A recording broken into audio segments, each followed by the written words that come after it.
So once the animals were removed from the home, what happened to them after that? We transport them to the Asheville County Animal Protective League for medical intake at that time and housing. Okay, and what if any medical conditions were the animals suffering from, if you recall? Precisely each animal, I'd have to refer back to notes on the medical personnel's reporting, but it was a variety of skin conditions, ear conditions, upper respiratory conditions, grooming conditions at that time. Okay, so basically all the animals had some type of medical problems going on? Yes, sir. And would that have been as a result of their neglect? Yes, sir. Of the neglectful care that they were receiving? Yes, sir. What about the snake? Did the snake appear to have access to clean food or water? Not inside of the terrarium. Okay. And so after the intake process, what happened? Where are the animals now? They're currently being housed at the APL. Okay. And is there a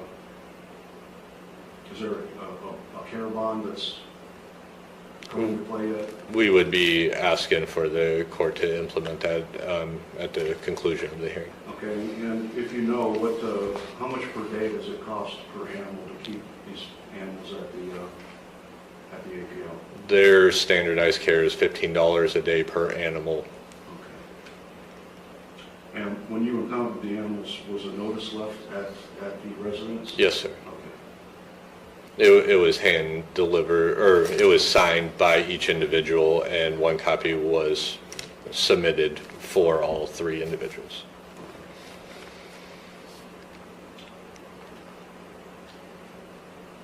And so how long have the animals been at APL now? Since the date of impound. Since the date of that you took them? Yes, sir. I have no further questions at this time. Thank you. Thank you.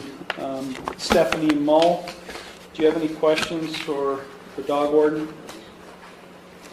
Mary Jane Mull, do you have any questions for the dog warden? You'll have to speak, ma'am. No. John Good, do you have any No. questions? Okay, you're excused.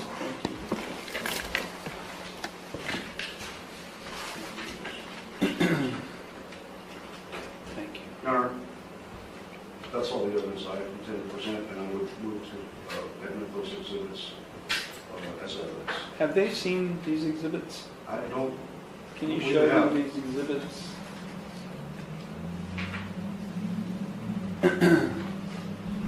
These are photographs, several photographs that have been offered into evidence.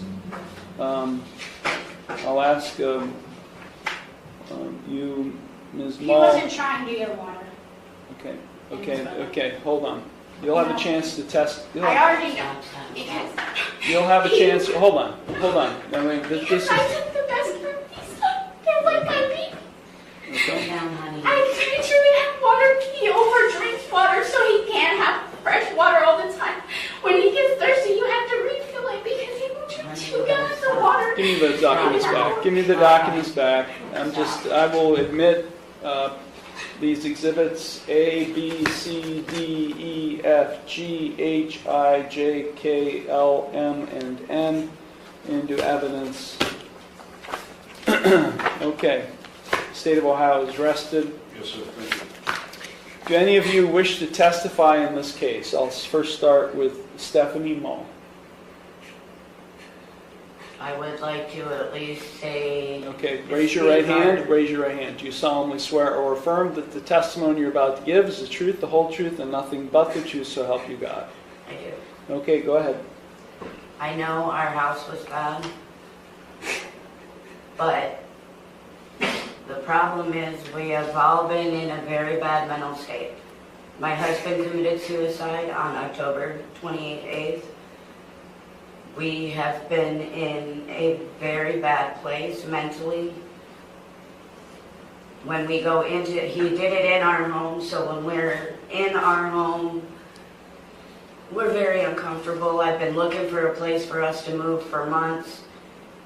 When we get in there, we stick to one spot to where we know we don't see him there.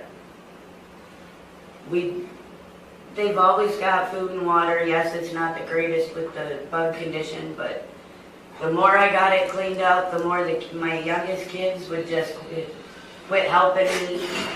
She would help. We tried very hard, just with everything going on. My youngest has been in the mental institution twice since her father passed away. We're all mentally not with it. Those animals were really what was keeping us from losing our mind in everything that's happened.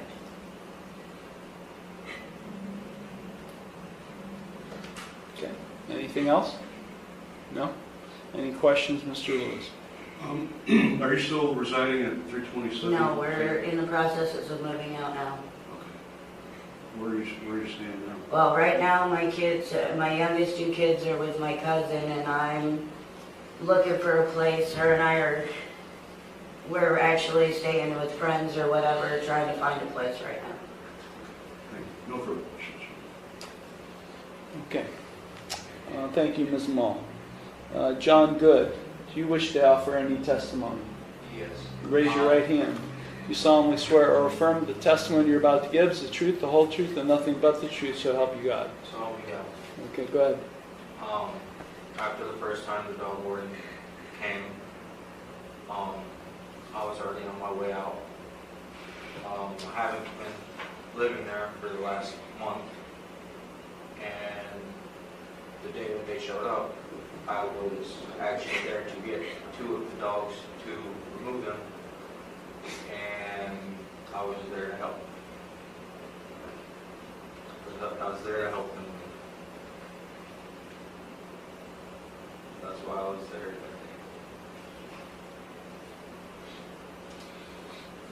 Anything else?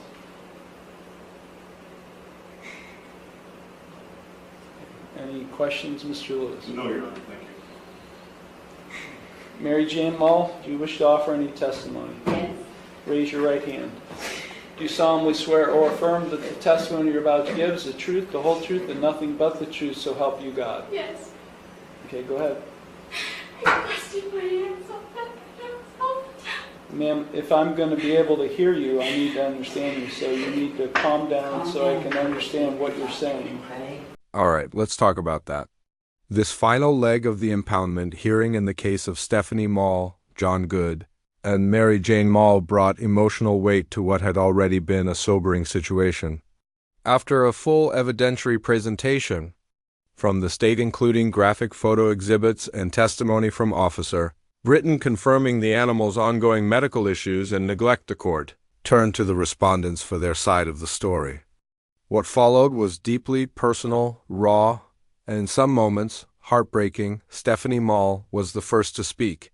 With clear emotion, she acknowledged the poor state of the home, but explained it within the context of profound personal tragedy. The suicide of her husband, which occurred inside the residence on October 28th, she described the overwhelming mental toll it had taken on her and her children, including her youngest, who has been institutionalized twice since the incident. Stephanie spoke candidly, perhaps for the first time in the proceedings, about the emotional role the animals played in their lives, calling them the one thing keeping them grounded amidst chaos. While her testimony didn't dispute the conditions, it placed them in a light that humanized the struggle. It wasn't about denial. It was about context. She also confirmed they were moving out of the Sandusky Street residence and staying with friends while looking for new housing. John Good offered a much briefer account. He stated that he had not been living at the property for the past month, and was actually at the house on the day of the search to help remove two of the dogs.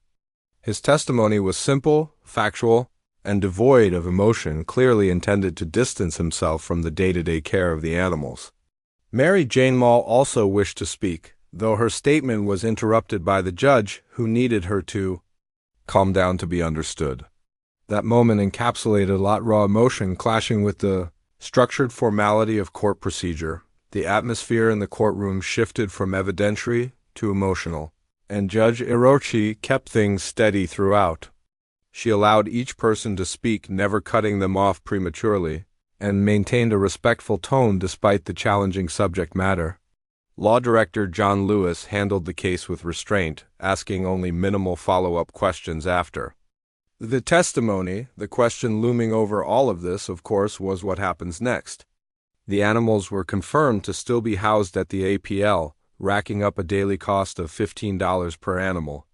With no indication of imminent resolution, the financial and legal implications for the respondents were stacking up fast.